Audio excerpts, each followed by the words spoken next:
What if the most magnificent wild stallion in the mountains made a wrong turn and ended up at a farm full of horses no taller than a child?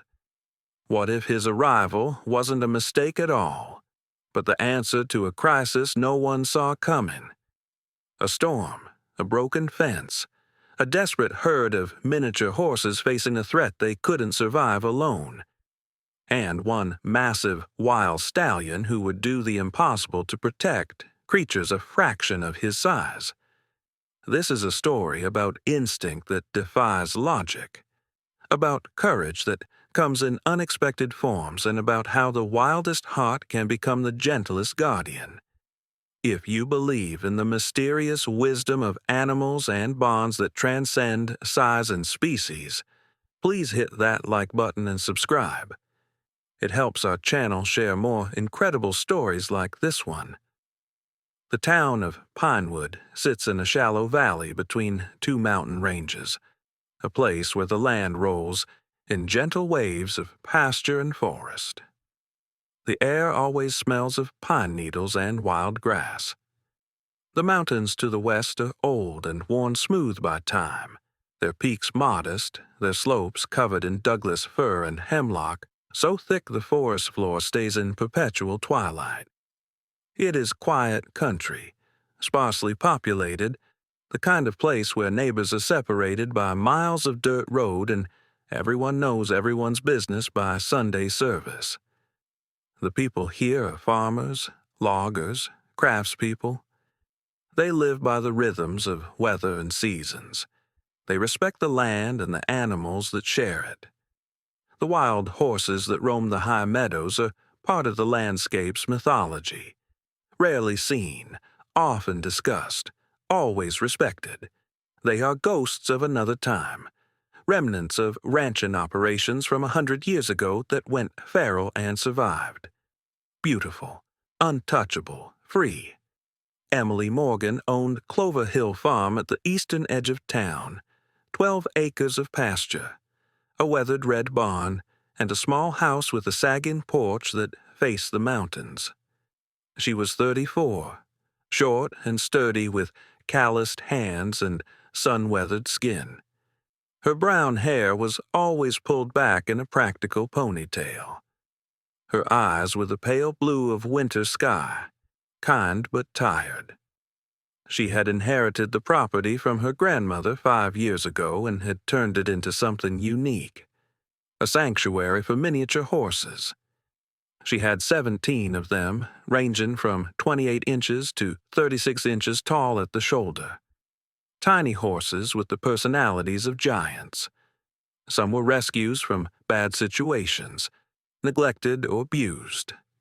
Others were retired show horses whose owners could no longer care for them.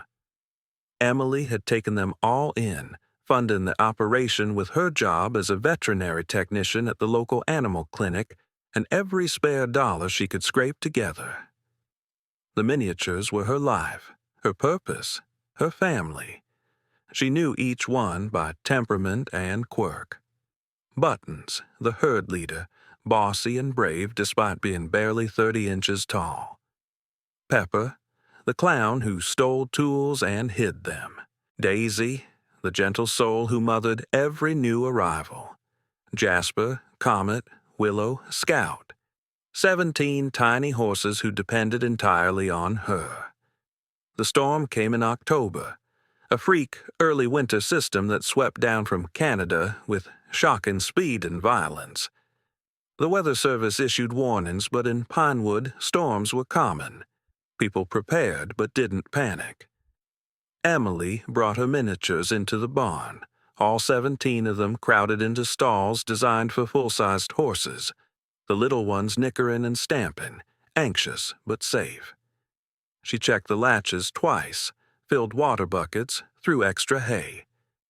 The wind arrived first, a howling monster that bent the pine trees horizontal and tore shingles from roofs. Then came the rain, sideways and cold, turning to sleet, then to snow. The temperature dropped 20 degrees in an hour. Emily huddled in the barn with her herd, a kerosene lantern casting jumping shadows on the walls. The power had gone out. The wind screamed like something alive and angry. The barn groaned under the assault, old wood creaking and popping. Emily prayed the roof would hold. At midnight, something crashed outside.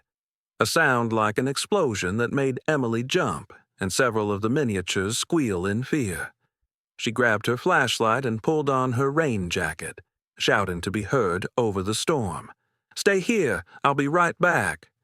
She stepped outside into chaos. The wind nearly knocked her down. The sleet stung her face like needles. Her flashlight beam cut through the darkness and found the problem immediately. A massive pine tree had fallen across the back pasture fence, crushing 20 feet of rail in a tangle of splintered wood and branches. The fence was completely destroyed. The pasture gate, already old and loose, had been torn from its hinges by the wind and now lay flat in the mud. Her pasture was wide open. If the miniatures got out, they could wander into the forest. They could get lost. They could freeze. Worse, the forest was home to predators. Cougars hunted these mountains. Kiowas ran in packs. Her tiny horses wouldn't stand a chance. Emily's heart hammered. She couldn't fix the fence in this storm. The tree was too big to move alone. The wind was too strong. The best she could do was keep the herd locked in the barn until morning. She slogged back inside, soaked and shaking. The miniatures were restless, sensing something wrong. Buttons paced her stall, ears pinned back. Pepper was calling out, a high, anxious whinny. "It's okay," Emily said, her voice steadier than she felt. "We're okay. We'll fix it in the morning." But morning brought a new horror. Emily woke at dawn to silence. The storm had passed. The world outside was white with snow, the first heavy fall of the season. She pulled on her boots and coat and went to check the damage in daylight. The fallen tree was even worse than she'd thought. A giant old-growth pine that had crushed not just the fence but part of the equipment shed. The pasture gate was gone, blown 50 feet away. But what made Emily's blood run cold was the tracks. In the fresh snow, clear as a photograph, were hoof prints. Large hoof prints. Far too large to belong to any of her miniatures. Something had come through the broken fence in the night. Something big. Emily followed the tracks with her heart in her throat. They led from the forest, through the gap in the fence, across the pasture, right up to the barn. Whatever it was had circled the barn 3 times, the tracks deep and purposeful. Then the tracks led away, back through the gap, back into the forest. Emily stood in the snow, her breath fogging, her mind racing. A wild horse. It had to be. One of the feral herd from the mountains. But why would it come here? What was it looking for? She spent the morning making emergency repairs, stringing wire across the gap in the fence, propping the gate back up with bricks. It wasn't pretty, but it would hold until she could afford proper lumber. She was hammering the last wire staple when she heard it. A sound that made her freeze, hammer raised, a horse's scream. Not the friendly nicker of her miniatures. A wild, challenging bugle that echoed off the mountains. Emily turned slowly. At the edge of the forest, no more than 50 yards away, stood a stallion. He was enormous, easily 16 hands, maybe more. His coat was dark bay, almost black in the shadows, his mane and tail long and tangled with burrs and twigs. He had a white toothless on his forehead and one white sock on his rear leg. His neck was arched, his nostrils flaring, his eyes locked on Emily. He was magnificent, he was terrifying, and he was standing between her and the barn. Emily's mouth went dry. Wild stallions were dangerous, unpredictable, aggressive, especially if they felt threatened or cornered. She was alone, armed only with a hammer, facing 1,000 pounds of wild muscle and instinct. She didn't move. She barely breathed. The stallion snorted, a sharp explosive sound. He pawed the snow, his hoof striking like a drum. Then, impossibly, he walked forward, not charging, walking, slow and deliberate, his head high, his gaze never leaving Emily. Emily wanted to run. Every instinct screamed at her to run, but running triggered chase instinct. Running got you killed. She stood frozen, the hammer slipping from her numb fingers into the snow. The stallion walked right up to her, so close she could feel the heat of his breath, could smell the wild scent of him, pine and earth and sweat. He lowered his head. He sniffed her jacket, her hair, her hands. His muzzle was soft as velvet. His eyes, up close, were deep brown and shockingly intelligent. He wasn't threatening. He was investigating. After a long moment, the stallion lifted his head and turned. He walked toward the barn, his pace unhurried, as if he owned the place. He stopped at the barn door and looked back at Emily, waiting. Emily's legs moved without her permission. She followed him. She had no idea. Why? The stallion waited until she reached the door. Then he stepped aside. Emily, her hand shaken, unlatched the door and slid it open. The miniatures inside immediately began calling out, a chorus of high-pitched whinnies and nickers. The stallion's ears pricked forward. He took one step into the barn, then another. The miniatures, instead of panicking, surged toward him. Buttons, the brave little herd leader, marched right up to the massive stallion and touched noses with him, her tiny muzzle against his huge one. The stallion lowered his head even further, gentle and careful, greeting each miniature that approached. Pepper sniffed his legs. Daisy nuzzled his shoulder. There was no fear, no aggression, just curiosity and acceptance. Emily stood in the doorway, her mind struggling to process what she was seeing. This wild stallion, this dangerous animal, was being welcomed by her herd like an old friend. More than that, like family. The stallion turned his head and looked at Emily again, and in that look was something she couldn't name. Not quite trust, not quite request. Something deeper. Need, maybe. Or purpose. "What do you want?" Emily whispered. The stallion walked to the back of the barn where the empty stalls were. He entered one, turned around carefully to fit his large body in the space meant for a miniature, and stood there, waiting. Emily realized he wasn't leaving. Somehow, impossibly, this wild stallion had chosen her farm, had chosen her herd. The question was why. Over the next 3 days, Emily learned the answer, and it nearly broke her heart. The stallion, whom she toothless-ted calling Kilua because he seemed to be guarding something, never left the property. He stayed close to the barn, grazing in the pasture with the miniatures during the day, standing watch at night. He was gentle with them, careful of his size, never pushy or rough. When Buttons bossed him away from the best hay pile, he obeyed without complaint. When little Daisy wanted to groom his neck, he lowered his head patiently, even though she could barely reach. But on the third night, Emily understood. She was closing the barn for the evening when she heard the coyotes. Not one or two, a pack. Their yips and howls echoed from the forest, close and getting closer. The miniatures heard them too. They began to panic, running in circles, calling out in fear. Coyotes hunted in packs. A pack could take down a miniature horse easily. Emily's blood turned to ice. She had 17 tiny horses and no way to protect them all. Kilua heard the coyotes. His head snapped up, his ears pinned flat against his skull. He wheeled toward the sound, his body transforming in an instant from gentle giant to something primal and fierce. He screamed, a sound of challenge and fury that made Emily's hair stand on end.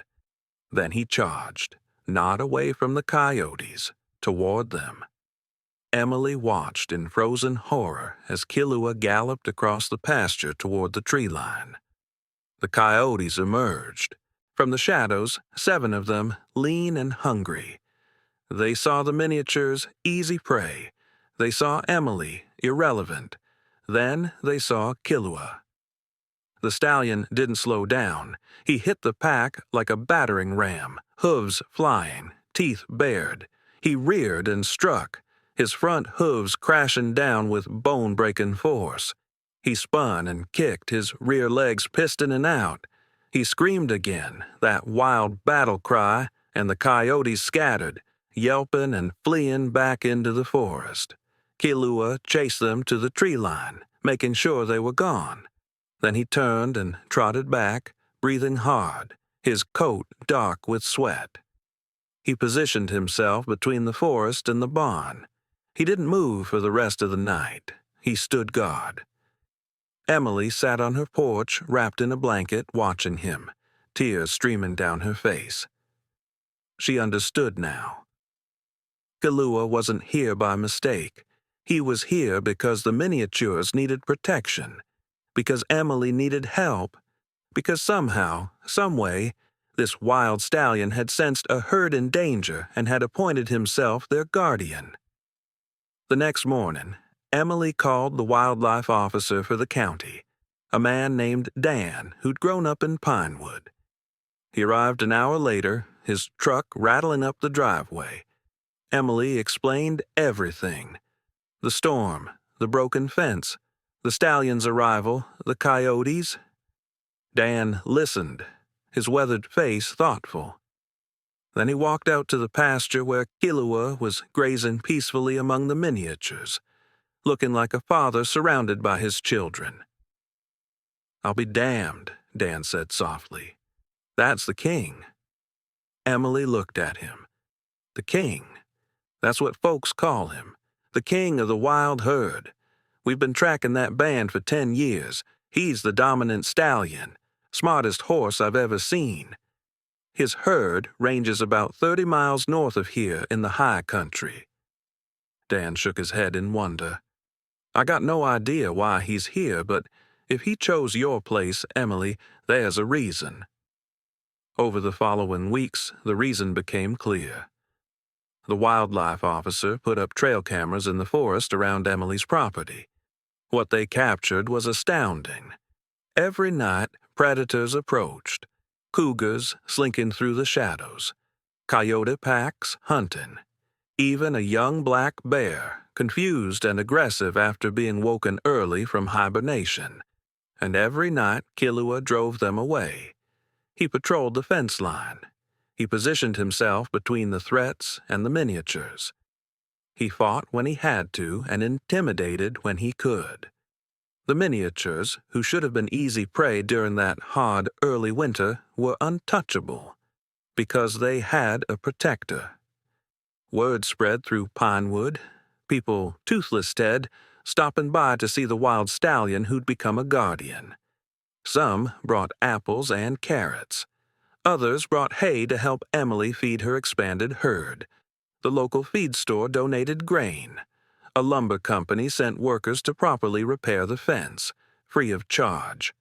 For the king, the foreman said with a grin. Emily's tiny farm became something of a legend. School children came on field trips to see the miniatures and their enormous protector. A photographer from the city drove 3 hours to take pictures. The images went viral online. A miniature horse, no bigger than a large dog, grooming the neck of a massive wild stallion. The stallion lowering his head so a tiny foal could touch noses with him. Killua standing in the snow at midnight, a dark sentinel watching over his unlikely family. But Emily knew it couldn't last forever. Winter would end. Spring would come. Killua's wild herd would move to their summer grazing grounds, and he would hear their call. She tried not to think about it. Tried not to imagine the day he would leave. She'd grown to love him, this fierce, gentle giant. The miniatures had accepted him completely. Buttons followed him everywhere. Daisy groomed him daily. Even skeptical Pepper, who trusted no one, slept beside Killua's legs on cold nights. In late March, as the snow began to melt and the first green shoots appeared in the pasture, Emily heard it. A distant whinnying, wild and free, echoing from the mountains. Killua's herd was calling him home. The stallion lifted his head, his ears pricked forward.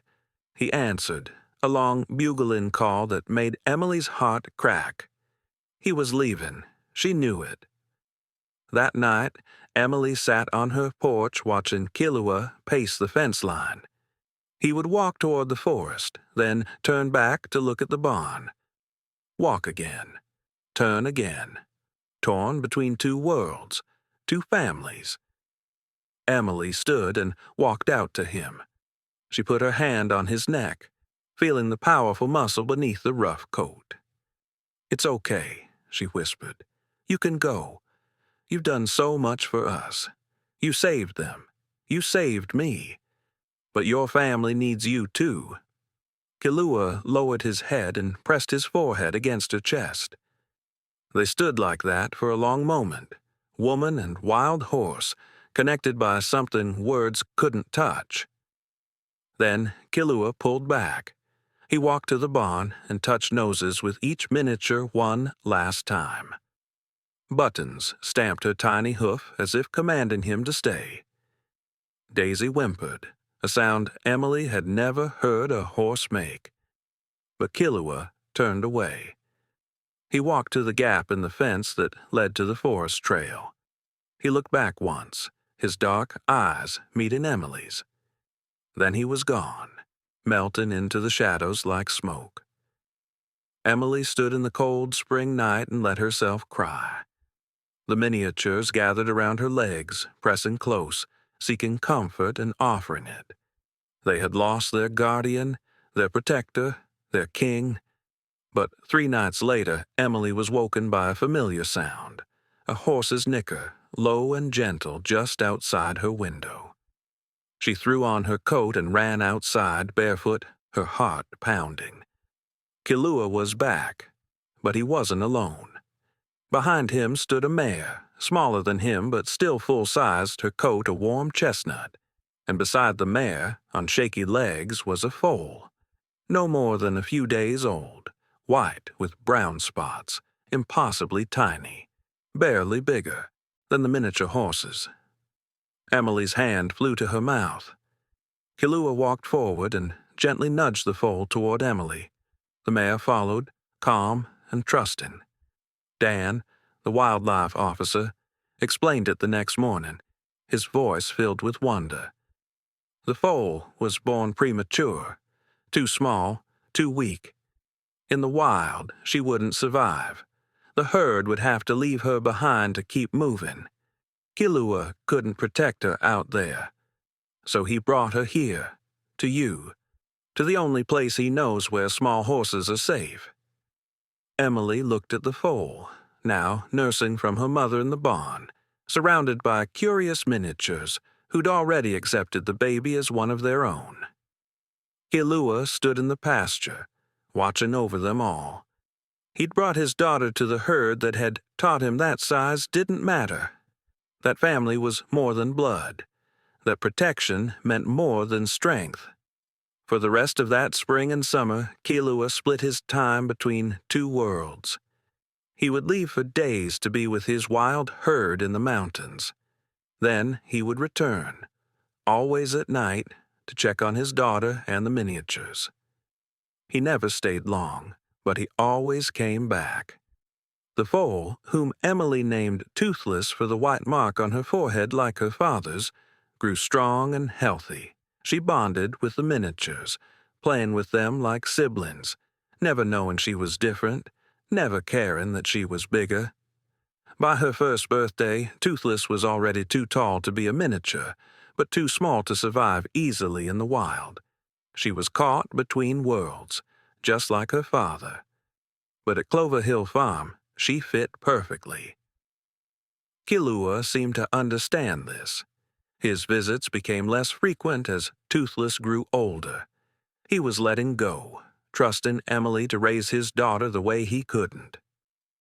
The last time Emily saw Kilua was on a warm September evening 2 years after that first storm. She was in the pasture with the herd, now 18 strong with Toothless, when she heard the familiar nicker. Kilua stood at the tree line, silver toothless ting to show in his muzzle. He was older, slower, but still magnificent. Emily walked to him. She didn't speak. There was nothing to say that he didn't already know. Kilua touched her forehead with his muzzle, a gesture of farewell and gratitude. Then he turned to look at Toothless, who was grazing peacefully with Buttons and Daisy, content and safe. The stallion's eyes held something that looked remarkably like peace. He turned and walked into the forest. This time Emily knew he wouldn't return, and that was okay. He'd done what he came to do. He'd protected the vulnerable. He'd taught Emily and everyone in Pinewood that strength wasn't about size. That courage meant showing up for those who needed you, even when they weren't your species, your size, your kind. The years passed. Toothless grew into a beautiful mare, small by wild horse standards but perfect for Clover Hill Farm. She inherited her father's protective instincts, always positioning herself between the miniatures and anything she perceived as a threat. She was Kilua's legacy, living proof that one wild stallion's choice to guard the small and vulnerable had rippled outward, creating new life, new safety, new hope. Emily expanded the farm, adding more miniatures, all rescues, all survivors. The story of Kilua brought donations and volunteers. Clover Hill became a sanctuary known across the region. People visited to meet the miniatures and hear the legend of the Wild King who became their guardian. On quiet evenings, Emily would stand in her pasture and look toward the mountains. She'd think about Kilua, wonder if he was still alive, still leading his wild herd through the high country.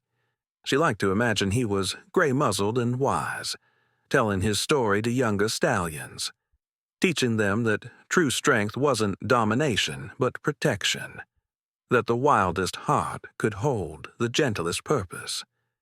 And sometimes, on still nights when the wind came down from the mountains carrying the scent of pine and freedom, she could swear she heard it, a distant bugle, wild and proud, reminding her that somewhere out there, the king still ran free. If this story moved you, if you believe that courage comes in unexpected forms and that the greatest strength is often used to protect the smallest among us, please share this video. Subscribe to our channel so you never miss another story of unlikely bonds, extraordinary animals, and the mysterious ways that help arrives exactly when it's needed most. Because sometimes the wrong turn is the right path. Sometimes a mistake is a miracle waiting to unfold. Sometimes the wildest thing chooses to become the gentlest guardian. And sometimes a herd of tiny horses and one massive stallion prove that family isn't about matching. It's about mattering. It's about showing up. It's about standing between the vulnerable and the darkness, no matter how different you are, no matter how impossible it seems. That's what Kilua taught them all, and that's a lesson worth remembering.